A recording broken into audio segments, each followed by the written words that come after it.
Welcome to Transforming Tomorrow, the podcast from the Pentland Centre for Sustainability and Business here at Lancaster University Management School. I'm Paul Turner.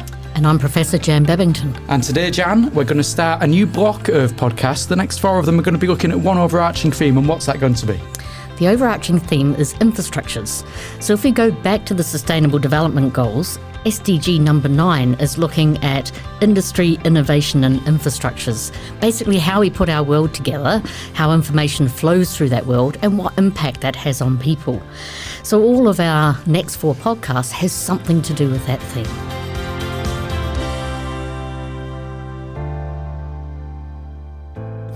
And I'm going to warn all lovers of the English language that over the next 4 episodes you're going to hear the word infrastructure used as a verb, which to me is some kind of criminal offence. But I believe in your kind of profession, Jan, it's quite common and worrying in equal measure.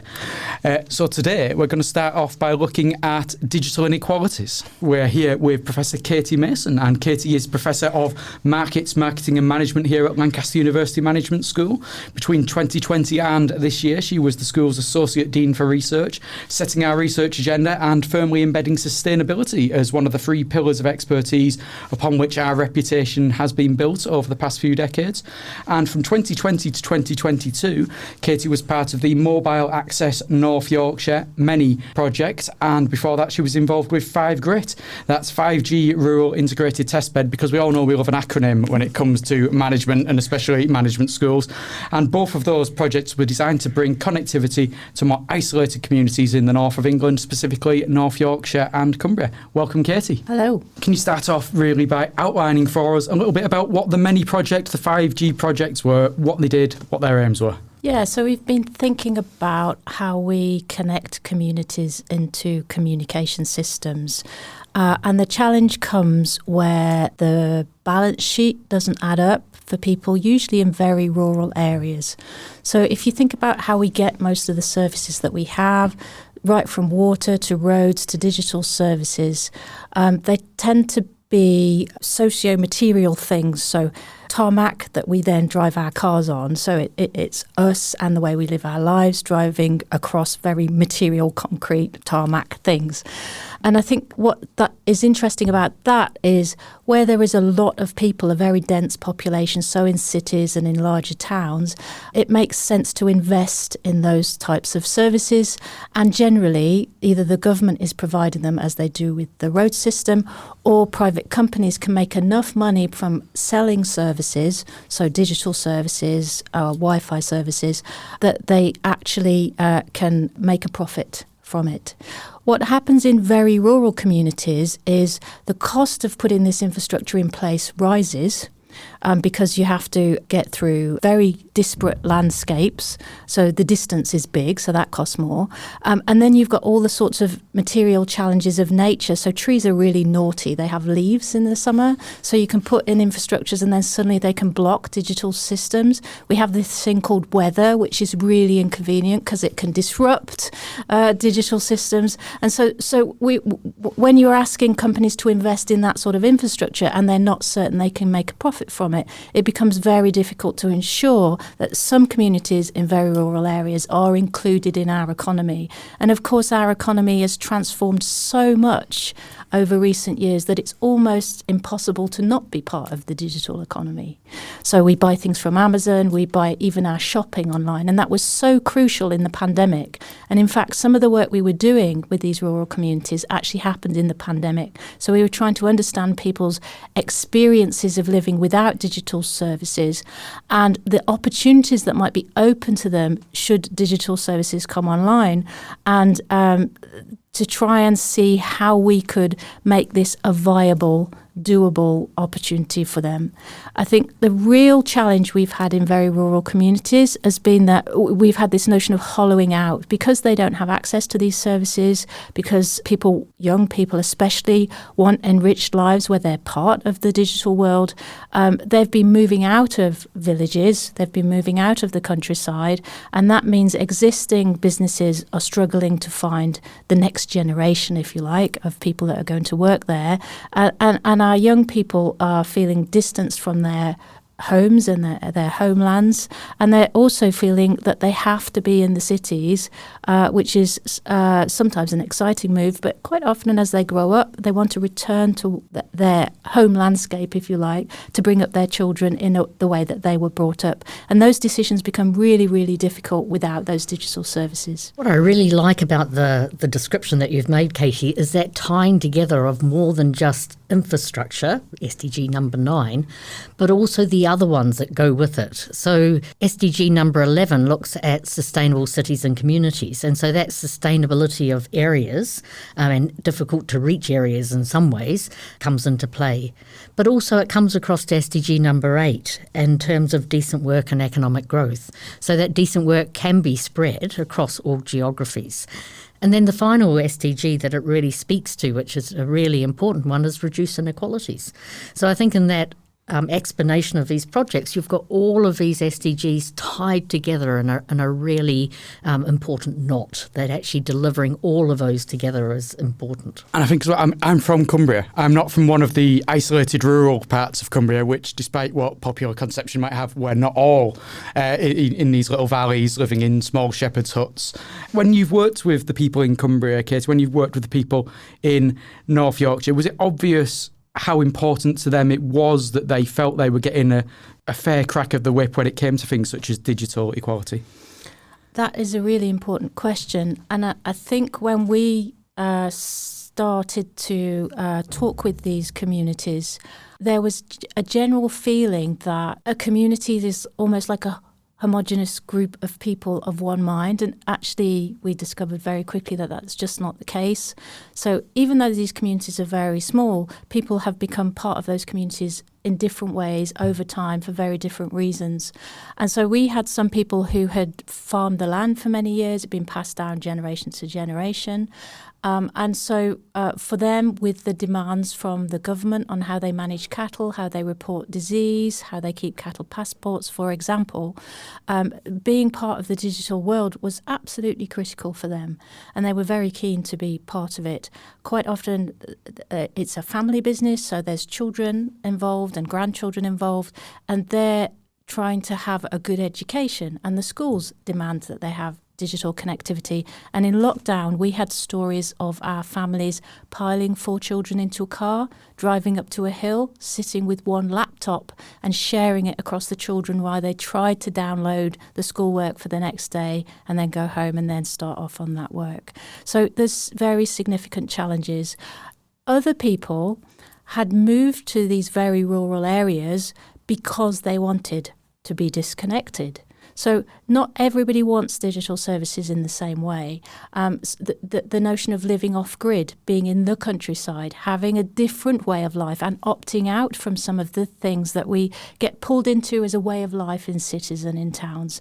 And so we took quite a lot of care to try and capture the plurality of voices and take every single voice seriously. We found quite a lot of suspicion around the technologies, and ironically, even though private companies have been putting these infrastructures up everywhere without consulting, without asking us, without having a dialogue with the public, because we were a university, there were some people in these communities that felt very suspicious that they might be being experimented on as guinea pigs. Now, that was not the case at all, because the university has very strict ethical guidelines and protocols that all have to be approved before anything is done. And we had complied with all of that. But even so, there's always a space of ambiguity between what the legislation and the regulations say about how this technology works and what is safe, and what emerging science is suggesting might be an issue. And so in that liminal space, you're trying to really listen to people and take their concerns seriously and develop a project that works for most of the people most of the time. And that's quite challenging. I suppose what's be really interesting to hear, and unless Paul wants to get a question in ahead of me on this, is to hear your stories about examples of some of the people that you worked with and what their experience was. I know that you kind of learned from this process, Katy, that the importance of involving people all the way through, not just bringing them late in to the project when they might have a suspicion that you've already made your mind up. What's the point in even talking to us? And that then takes you to what Jan's saying about some of the examples of individuals that you did speak to. I've been quite influenced by Richard Owen's work, who is at Bristol University.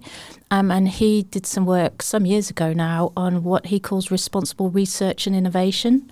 And so those key ideas are, we have a responsibility as researchers to include the people that we hope our research will impact in the research process.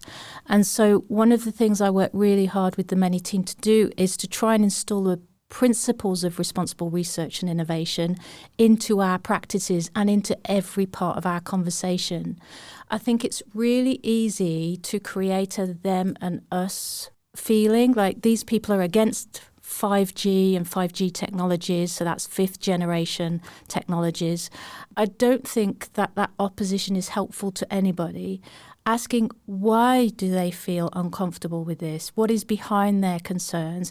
And where is the evidence, scientific evidence, that might prove other or act as a persuasive, what I would call calculative device, help them work out how to make judgments about what they wanted to do, what they thought was good, what they thought was bad.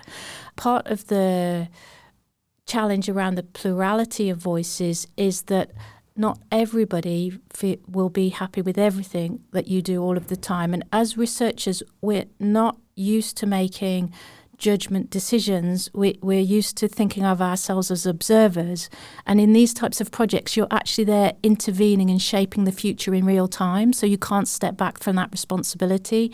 And so for me, that understanding of what responsible research meant in practice has been quite an eye-opener, I would say. We promised confidentiality to all the people that we spoke to, so I will give some broad examples.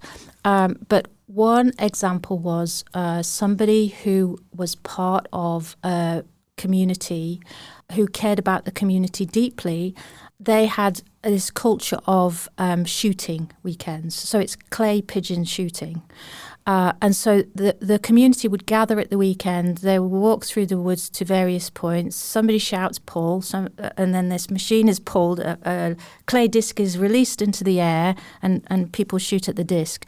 Now, this was a really important part of rural community life where everybody went at the weekend. Right? So if you could shoot or you couldn't shoot, it didn't matter. You took your children, you took your parents, and everybody was there, mixed generation experience. And one of the serious concerns that we had, and a genuine concern, was that they would go from what's sometimes called an eyes up community, where people are looking around, engaging with each other and talking, to being an eye down community. So the person who's not shooting is looking at their phone.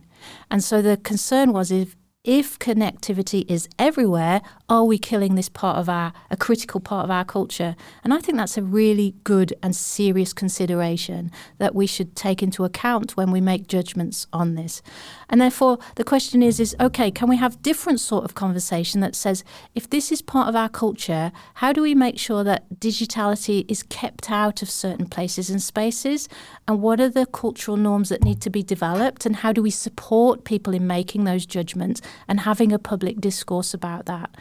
Because I think if a bit more of that type of conversation had happened in universities, in cities, in bars, it would perhaps change the way we relate to each other, and maybe some of the mental health problems that we find in these places as well. That's a really super sort of place-based complexity that you're drawing out there. And I wonder how that complexity spilled over into the kind of disciplines and academics that you would have as part of the team who are trying to work together on this project. So some of our partners were commercial organisations who were trying to work out if they could make this as a viable business proposition, because nobody's going to pay for it when this project stops. So it's an experiment, and there's private investment going into that as well as public investment. So that's critical. Then we have a NGO, so a non-government organisation. They're kind of like a voluntary charity organisation that started off to actually provide digital services in very rural areas. And so they're used to being part of university funded projects and this hybrid between the third sector, the private sector and government, and then university researchers. And then we have the different disciplines. So we had people from our communications computer communications department in Lancaster University, who were actually experts on measuring what was actually being delivered in terms of quality of signal. So the tricky thing is the last mile, usually. They call it the last mile. Sometimes it's a lot longer than a mile. But quite often you can get the infrastructure up through where the roads are or where the telephone wires go sometimes. And then the tricky bit is into the fields where the sheep and the cattle are, or into the very rural farmhouse, which might be off-grid. And those are wireless technologies usually. Measuring the quality, what works, when it stops, what stops the signal, making sure that people don't get to the critical point in a film that they're watching in their home that's being live streamed and it's cut off at the critical moment. And so understanding the quality, what moves, what doesn't move, when it stops, and how people are using it is really critical. And again, there's all sorts of confidentiality and ethical protocols around that to make sure that data is absolutely secure for that family or that household or that business. And then another part of the team was actually doing things that haven't been done before. So we looked at pop-up connectivity. Now, one of the things that happens a lot in these very rural areas is mountain rescue. We're in a very hilly terrain across Cumbria and Yorkshire. And so the idea was, can we bring in the mountain rescue team who have some medical expertise, but maybe not critical medical expertise? Can we put on real-time, live, critical signs monitoring onto a body that's being moved down the mountain? And can we then get interventions from a specialist in a hospital real time to ensure the care of that person is given at the moment that it's needed? We managed to live stream video through this pop-up system. We managed to track where people were. We managed to use heat sourcing.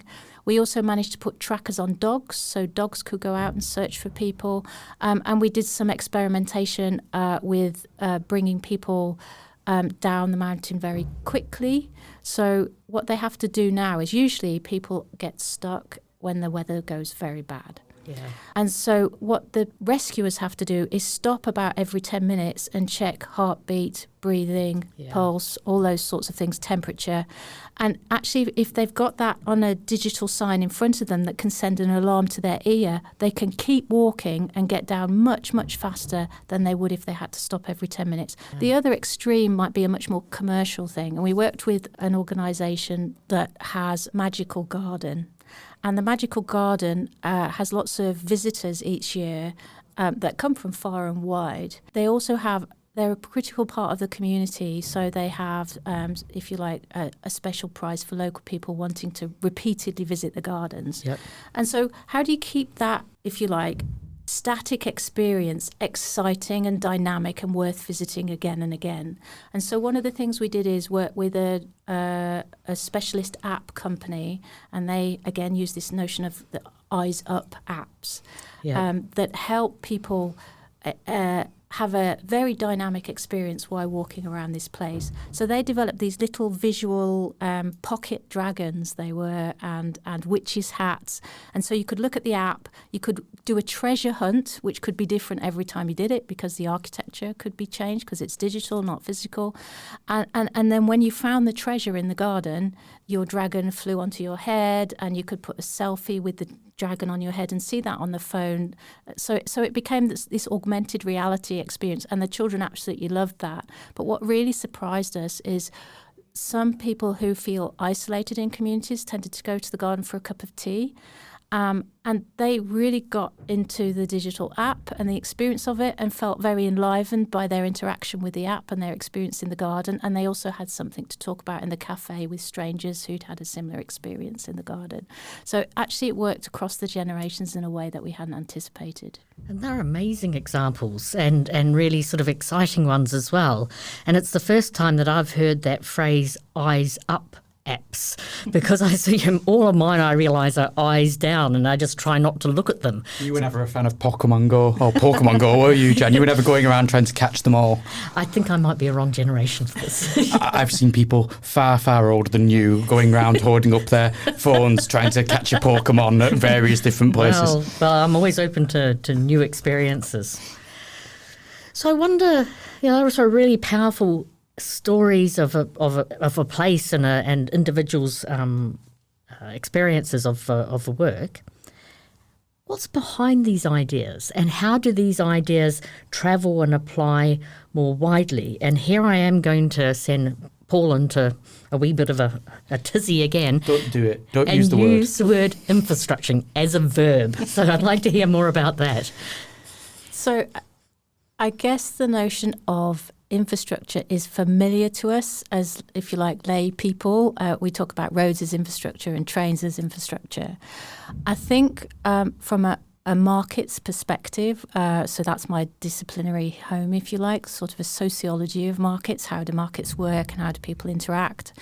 And over the last 10 years, the role of materiality in that, the physical concrete world that shape and configure relations, has become increasingly important.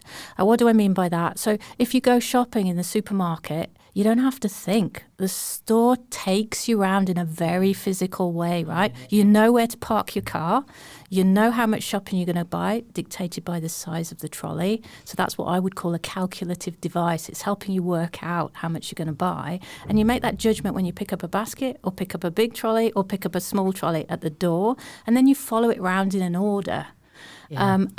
And you pop out the other end and you pay and you load your cart. So we are configured as unthinking beings to be able to do our shopping. It saves a huge amount of human energy and resource.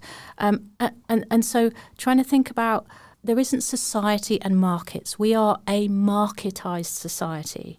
And so how we choose to invest in infrastructures, where those infrastructures go, and what they connect to, and that's the critical bit, what they connect to, it's shaping what society is. And so from that purview, you can then say, okay, if my job as a manager or as a marketing person, and that has all sorts of baggage with it, that makes you think about sales rather than the work of making markets. And I guess that's what I'm thinking about. What is the work that needs to be done that makes markets, good markets that give people access to services in a way that has equalities, has care designed in. And we're a long way from being in that place, right? And so then you can say, actually, that means there's a special sort of work that helps configure and make these arrangements that open up these equalities to people and access to people. And so connecting that notion of work to do something and make something different brings you from the infrastructure, which is a static thing, to the work of infrastructuring, which is saying I have agency with others to change the world and make it a better place. And so that has two notions in it. One of morality, what do we want the world to be like and how should it work? And two, that notion of actually having agency to bring about change. And I think that's really interesting because quite often we think of markets as purely being negative things, or we notice the negative outcomes of it, but it turns around to have markets and how we design them and how we interact with them to be shaping sustainable development in very positive ways as well. I think it gives us a sense of being able to do things differently. I think then, Katy, that's probably a good place to come to a conclusion. So talk about the results, the outcomes of many 5 Grit. How you feel that what you've done on these projects can help shape how future kind of work in these areas can develop, and any other outcomes from your work? So I guess the 5G and the Many project has taken us on the extra step of both understanding the technologies and the social element, what those technologies can do with and for and even against people. And I think that balanced view is really, really important. That can get lost in the arguments and the race to introduce technologies sometimes. So theoretically, I'm quite interested in how do you take these principles, these moralities, right, and can you sediment them into materialities that hold moralities in place when we don't have time to think about them? And that's quite a complicated process.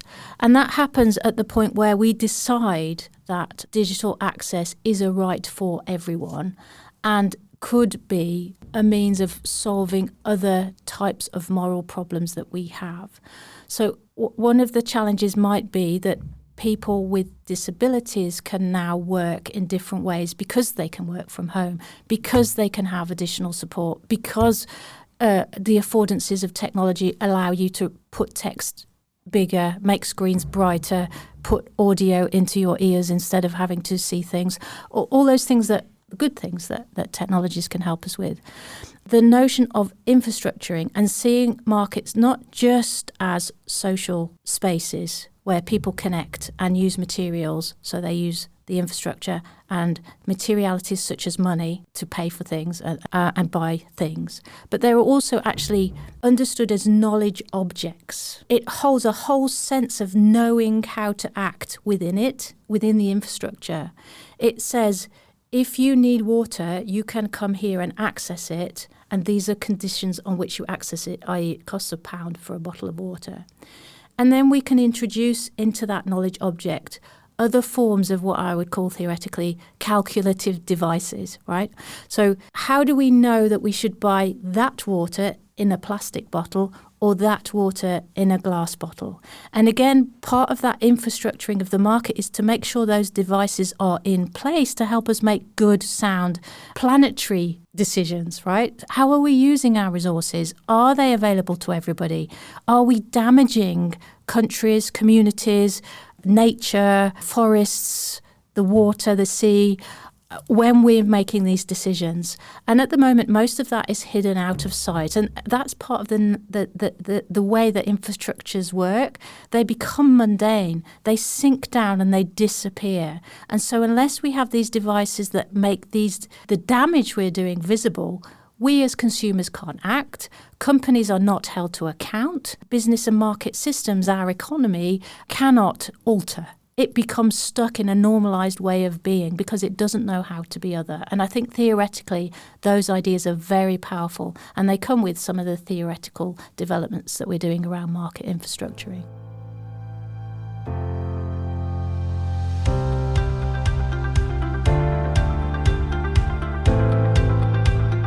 I hate that we're ending this podcast from Katy with the word infrastructuring, but I'm going to live with it.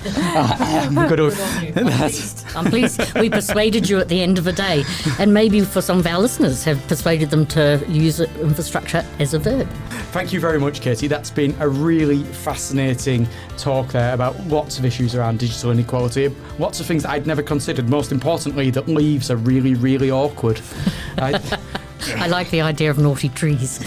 Not naughty trees and really naughty wind. That's the problem. So we'll be back soon, and next time we're going to be joined by Professor Adrian Friday, to discuss the impacts of information communication technology, ICT, on global emissions, whether that be a positive or a negative impact. But in the meantime, if you do have any questions about what we've been talking about with Katy today, or any of the other subjects we've been talking about here on Transforming Tomorrow, please do send us an email to pentlandcentre@lancaster.ac.uk, and at some point in the near future we'll have an episode where we'll answer all of those questions for you. Well, we'll try to answer them. We really look forward to that, so please do be in touch. Until then, I've been Paul Turner. And I'm Professor Jan Babington. Goodbye for now.